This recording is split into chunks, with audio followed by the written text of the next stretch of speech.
Le désir de fonder la maison est venu de l'organisatrice communautaire du CLSC. Et elle trouvait que ça répondait aux besoins qui étaient d'aider les jeunes du milieu. Alors, c'est comme ça qu'est née l'idée de fonder une maison des grands-parents aux Trois-Rivières. C'est finalement en 2002 que la maison a ouvert ses portes. Le but premier, c'est d'être au niveau de la mission qu'on appelle justement de garder le cap sur ce que la maison des grands-parents devrait être, c'est-à-dire faire des activités intergénérationnelles. C'est de transmettre le savoir, notre savoir aux enfants, et les enfants nous en transmettent aussi de leur savoir aux autres. Là. On ne donne pas juste aux enfants, là. Les enfants aussi nous donnent à la maison des grands-parents. Là. Ce qui est important, c'est d'être à l'écoute des enfants qui vivent souvent des problématiques qui sont vraiment lourdes, qui les affectent émotivement. Il y a l'aide aux devoirs. Alors, un petit coup de pouce à un enfant qui peut faire une différence pour toute sa vie. Il y en a un qui a commencé à venir, je pense, en deuxième année, puis il est venu jusqu'à la fin de son primaire. Puis qui nous a dit à un moment donné, si je n'étais pas venu à la maison des grands-parents, je n'aurais pas fini mon primaire. J'aurais doublé ma cinquième année, puis je ne sais pas si j'aurais continué, parce que chez eux, ils ne faisaient jamais aucun devoir.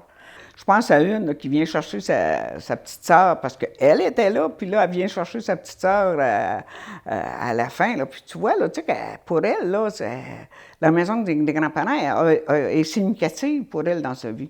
On peut aller donner du temps pour quelqu'un d'autre, peu importe quelle activité, mais on peut aussi aller, entre autres, à des déjeuners rencontres, des choses comme ça. On peut y aller pour soi. On fait des dîners communautaires depuis maintenant 9 ans, je pense.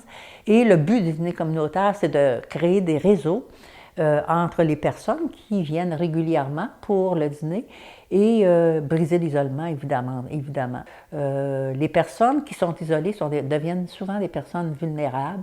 Quand ils viennent manger, ils viennent faire du social, tu t'es assis, il y a plein de monde alentour de toi, il n'y a rien de mieux pour remonter l'ego, puis pour remonter le moral d'une personne seule. Bien, moi, ça m'apporte beaucoup. C'est sûr qu'on ne peut pas participer à tout ce qui se passe à la maison des grands-parents, mais tout ce qu'on peut faire, quand ils nous le demandent, on est toujours prêt, on est toujours disponible. Puis ça sera toujours un plaisir, puis je trouve que c'est un endroit extraordinaire pour aller chercher, aller se valoriser.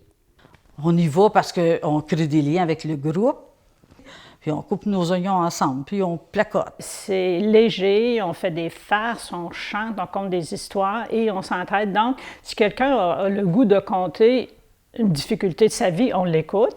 Mais pensez-vous que dans un deuil, une place comme ça, là, t'aide, hein? Je n'étais pas toute seule dans mon deuil. Pour moi, ça a été une belle découverte qui a répondu à un besoin pour moi là, de bénévolat parce que j'étais rendue là dans ma vie.